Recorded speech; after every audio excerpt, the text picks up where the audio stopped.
Salam, selamat jumpa kembali bersama dengan saya Pendeta Manahan Sihombing. Hari ini saya ajak kita membahas satu topik tentang hak asasi manusia menurut Alkitab. Saudara, sebelum kita membahas tentang hak asasi manusia menurut Alkitab, kita bahas terlebih dahulu keberadaan manusia menurut Alkitab. Menurut Alkitab, manusia itu adalah ciptaan Tuhan yang istimewa. Kenapa? Pada Kejadian 1 ayat 26 sampai 27 dikatakan bahwa manusia itu diciptakan menurut gambar dan rupa Allah. Dari proses penciptaannya saja manusia itu istimewa. Kenapa sebelum manusia diciptakan, Tuhan terlebih dahulu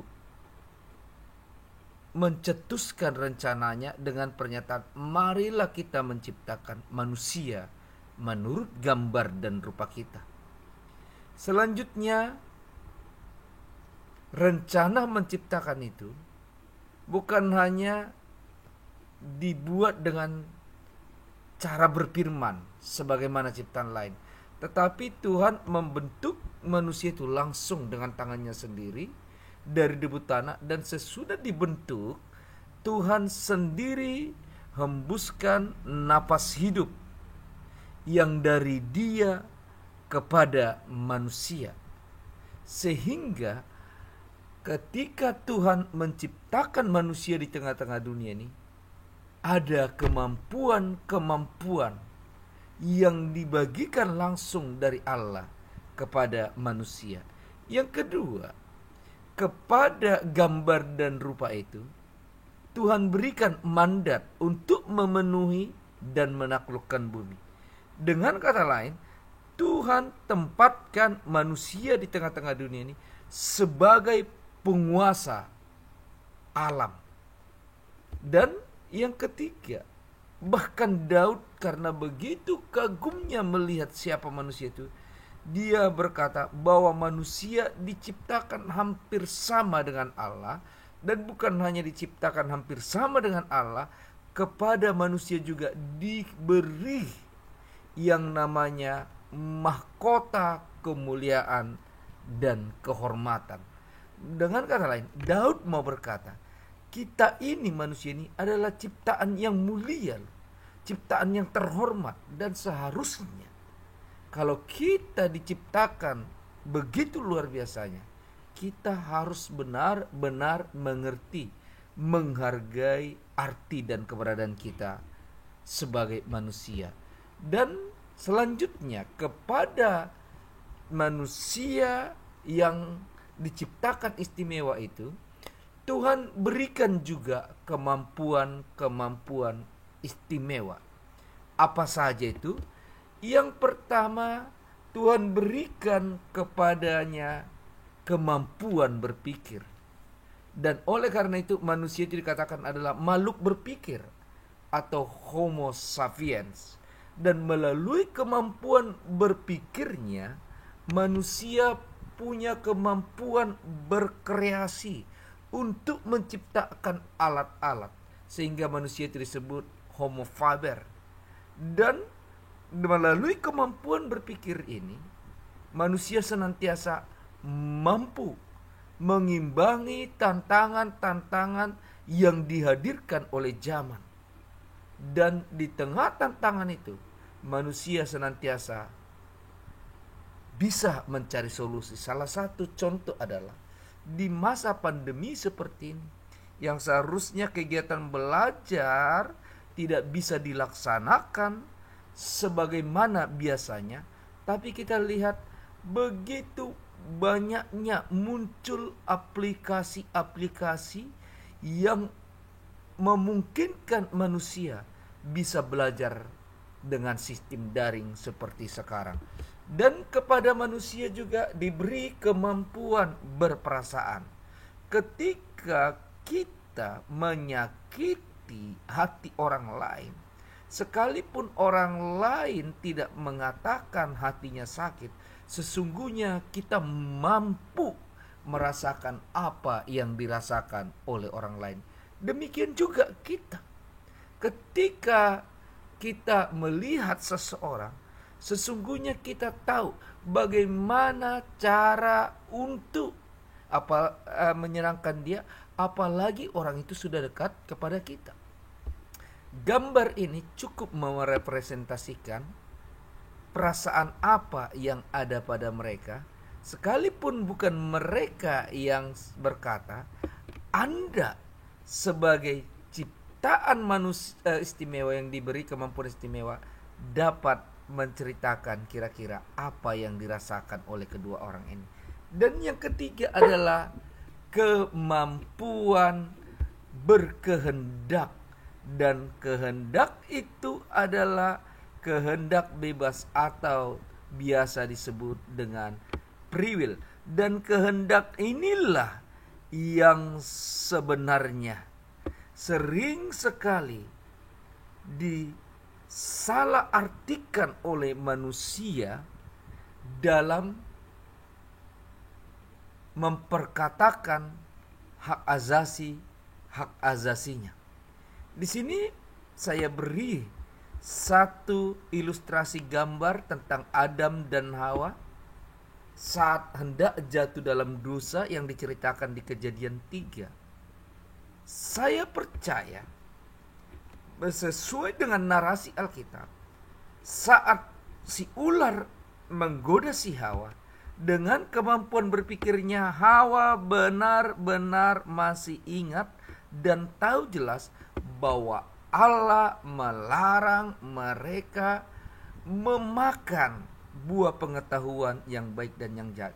Jangankan memakannya, menyentuhnya pun tidak. Dan berdasarkan perasaannya juga, mereka benar-benar dapat merasakan bahwa apa yang mereka lakukan kalau mereka memakan buah itu tidak pantas. Salah satu buktinya apa? Sesudah mereka makan buah itu, kemudian mereka dengar Allah berjalan-jalan di Taman Eden. Apa yang mereka lakukan? Mereka sembunyi karena apa? Ada perasaan takut. Kemudian sekalipun mereka mampu memikirkan, sekalipun mereka mampu merasakan, tetapi yang menentukan semua bukanlah pikiran atau perasaan, melainkan kehendak bebasnya, kehendak manusia itu yang menjadi pertanyaan selanjutnya. Di mana pusat kehendak manusia? Pusat kehendak manusia tidak lain tidak bukan adalah hatinya. Dan oleh karena itu Salomo berkata di dalam Amsal 4 ayat 23, jaga hatimu, karena hatimu itu menentukan bagaimana pancaran hidup yang akan kau hasilkan. Kalau hatimu jahat, maka hidup yang terpancar dari dirimu itu adalah hidup yang tidak baik. Hatimu jahat, maka orang-orang akan memberikan cap kepadamu sebagai orang yang tidak benar. Selanjutnya, kalau hatimu baik, maka orang akan mencap kau sebagai manusia yang baik. Manusia dinilai sesamanya berdasarkan pancaran hidup yang ada padanya, dan pancaran hidup itu ditentukan oleh hatinya. Selanjutnya, bagaimana cara menjaga hati? Menurut Alkitab, untuk menjaga hati manusia tidak ada lain selain firman Tuhan. Firman Tuhanlah yang benar-benar mampu mengendalikan hati manusia. Karena pada dasarnya hati manusia itu sejak jatuh dalam dosa sudah liar, sudah nakal, sudah jahat, sudah cenderung melakukan dosa. Dan di dalam Mazmur 119 ayat 105 dikatakan, firman-Mu itu pelita bagi kakiku, terang bagi jalanku. Dan oleh karena firman-Mu, hatiku dirubah sehingga segala sesuatu dapat kulihat dengan terang, mana yang sesuai dengan kehendak dan mana yang tidak sesuai dengan kehendak-Mu. Dan di dalam Mazmur 119 ayat 9 dikatakan, dengan apakah seorang muda mempertahankan kelakuannya bersih, perbuatannya bersih, keputusan-keputusan kehendaknya bersih, yaitu dengan menjaganya sesuai dengan firman-Mu. Dan oleh karena itu, sebenarnya manusia sangat-sangat penting memiliki persekutuan yang intim dengan firman Tuhan. Dan di dalam 2 Timotius 3:16 dikatakan, memang segala tulisan yang difirmankan Allah itu bermanfaat untuk mengajar, menyatakan kesalahan, memperbaiki kelakuan, dan mendidik orang dalam kebenaran. Kita lihat berikutnya tentang topik kita, hak asasi. Kalau kita melihat bagaimana pandangan-pandangan para ahli yang sudah kita pelajari sebelumnya, ternyata hak asasi yang sering kita dengar dikumandangkan itu sangat erat kaitannya dengan kemerdekaan atau kebebasan, baik itu merdeka untuk bergerak, merdeka mengeluarkan pendapat, merdeka berorganisasi, merdeka beragama, merdeka beribadah, merdeka dari rasa takut.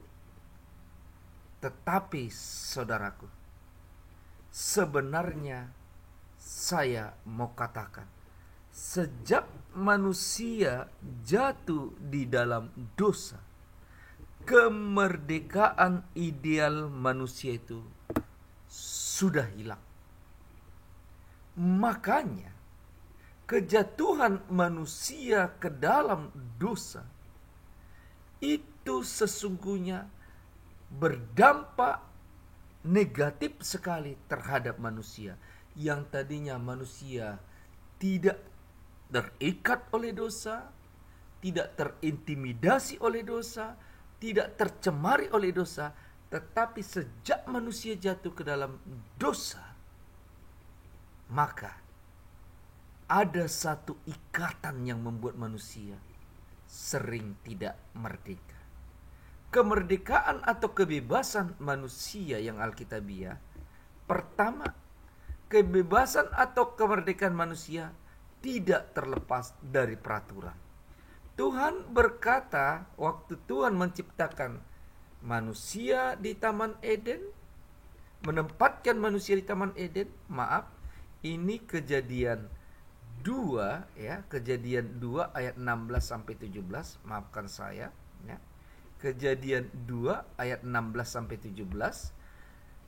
Tuhan berkata, semua pohon dalam taman ini boleh kau makan dengan bebas, kau merdeka. Tetapi pohon pengetahuan tentang yang baik dan yang jahat, jangan.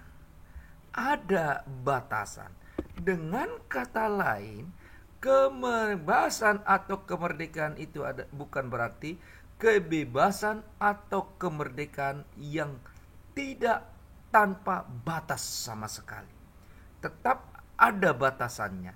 Tetapi manusia tetap bebas dan merdeka menentukan keputusannya, mau ikut aturan atau melanggarnya. Dan yang kedua, dikatakan kebebasan atau kemerdekaan itu tidak boleh disalahgunakan. Contoh penyalahgunaan kemerdekaan atau kebebasan adalah Adam dan Hawa.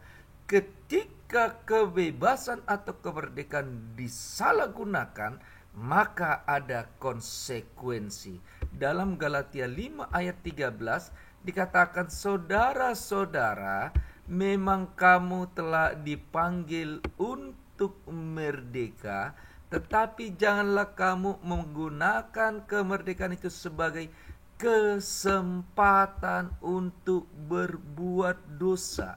Yesus sudah memerdekakan kita dari belenggu penjajahan dosa, dan penebusan Yesus itu sempurna sekali untuk selamanya. Tetapi jangan karena engkau tahu Yesus mampu menebus segala dosa-dosa secara sempurna, engkau memanfaatkan itu untuk berbuat dosa sebebas-bebasnya. Melainkan kemerdekaan yang kita miliki itu kita harus manfaatkan untuk melayani seorang akan yang lain oleh kasih.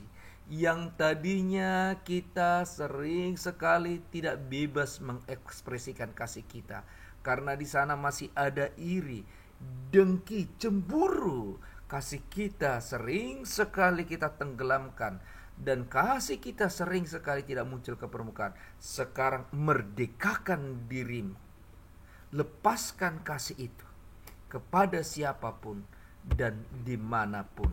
Dan berikutnya, kebebasan atau kemerdekaan manusia adalah buah pekerjaan Allah. Buah pekerjaan Allah agar manusia terlepas dari belenggu penjajahan dosa yang saya katakan tadi. Saya mau katakan, di dalam Roma 3:23 dikatakan, semua manusia telah berbuat dosa. Dan jika manusia tidak dimerdekakan Allah, maka dosa itu membelenggu manusia dan membuat manusia seperti tergadai di pasar dosa. Tetapi kita bersyukur bahwa Tuhan baik bagi kita. Tuhan serahkan anaknya untuk menebus kita dari perbudakan dosa itu dan membawa kita masuk ke dalam suatu keberadaan sebagai anak-anak Allah. Di dalam Galatia 2 ayat 8 sampai 9 dikatakan, ya, kita diselamatkan bukan karena perbuatan kita, bukan karena usaha kita, tetapi karena pemberian Allah, karena pekerjaan Allah. Jangan ada orang yang menyombongkan diri. Tuhanlah pemerdeka kita. Tuhanlah pembebas kita dari belenggu penjajahan dosa yang seharusnya membawa kita ke dalam maut.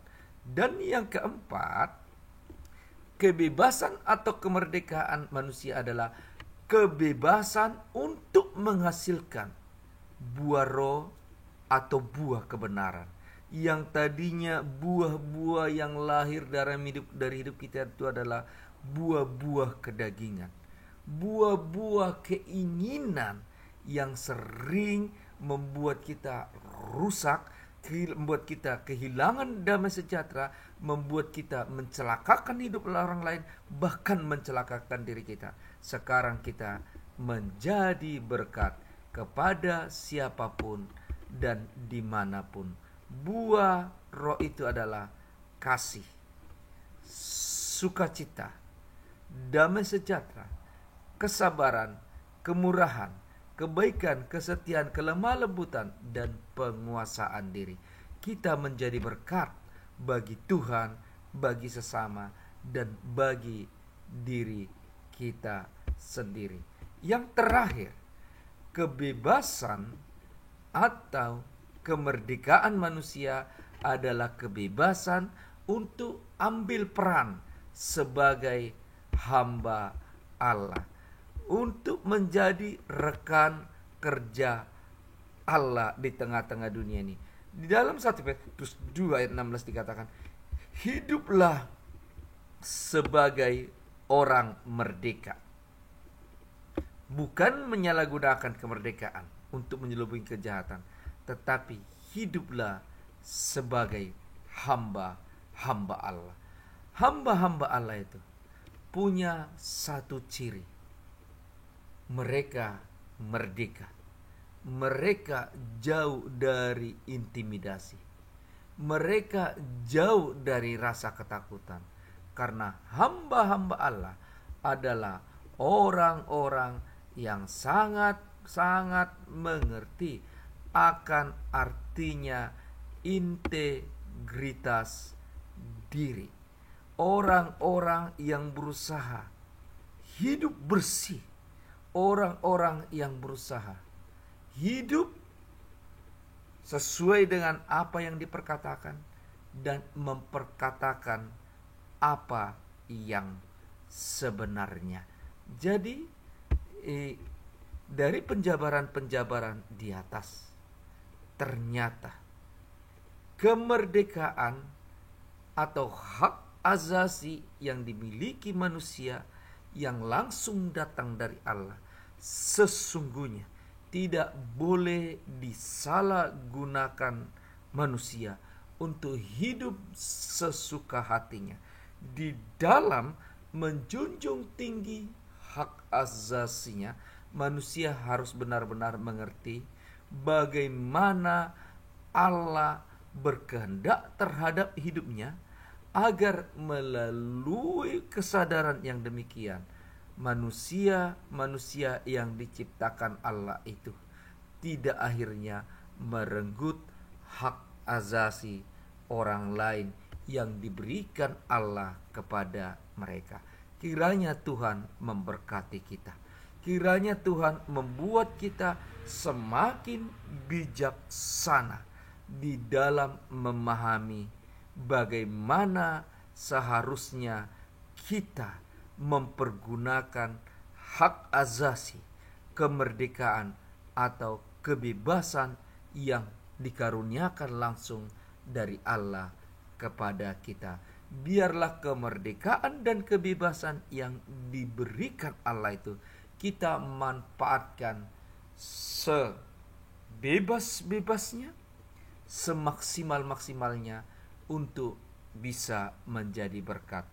Hidup hanya sekali, jadilah berkat baik kepada Tuhan, baik kepada sesama, baik kepada keluargamu, dan baik kepada teman-temanmu, dan terlebih juga kepada dirimu. Kiranya Tuhan memberkati kita. Salam.